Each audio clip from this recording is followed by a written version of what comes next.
Kamusta? Napansin mo ba kung gaano karaming langgam ang nakikita natin sa paligid? Sa kusina, sa hardin, sa puno, parang kahit saan may mga langgam. Pero alam mo ba na ang maliliit na insektong ito ay may napakahalagang ginagampanan sa mundo?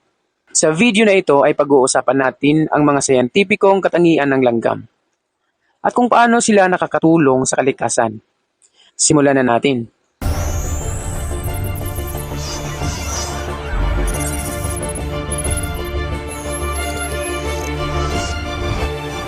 Klasifikasyon ng mga langgam.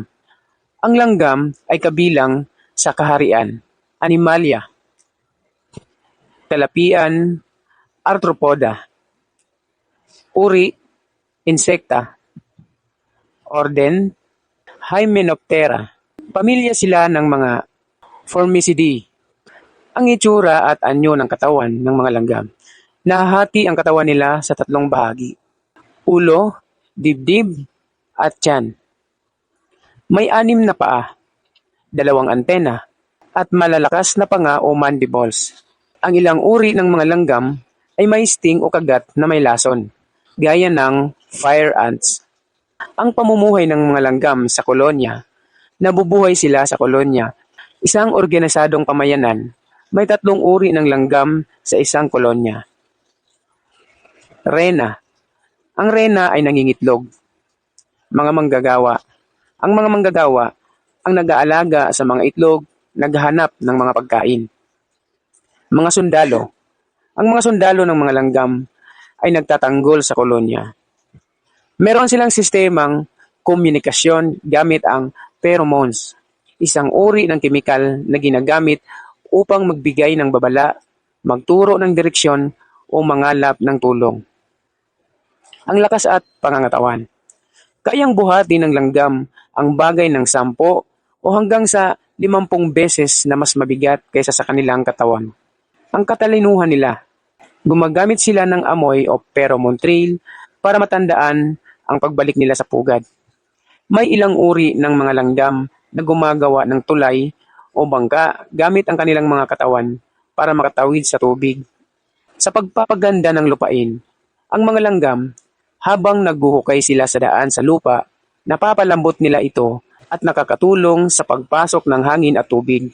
Mahalaga ito sa pagtubo ng halaman.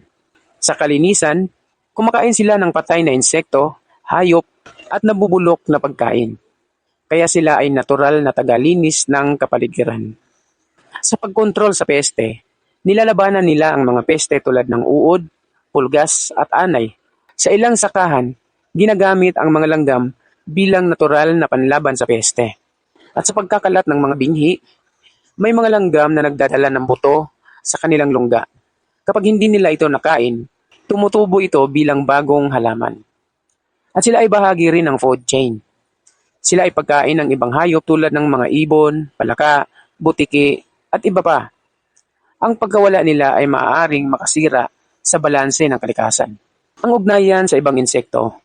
May mga langgam na nangangalaga sa aphids, maliliit na insekto, kapalit ng matatamis na likido na tinatawag na honeydew.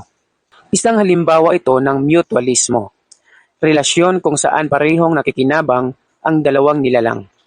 Ang mga kagiliw-giliw na katotohanan. May mahigit na 12,000 na uri ng langgam sa buong mundo at patuloy pa itong nadadaragdagan.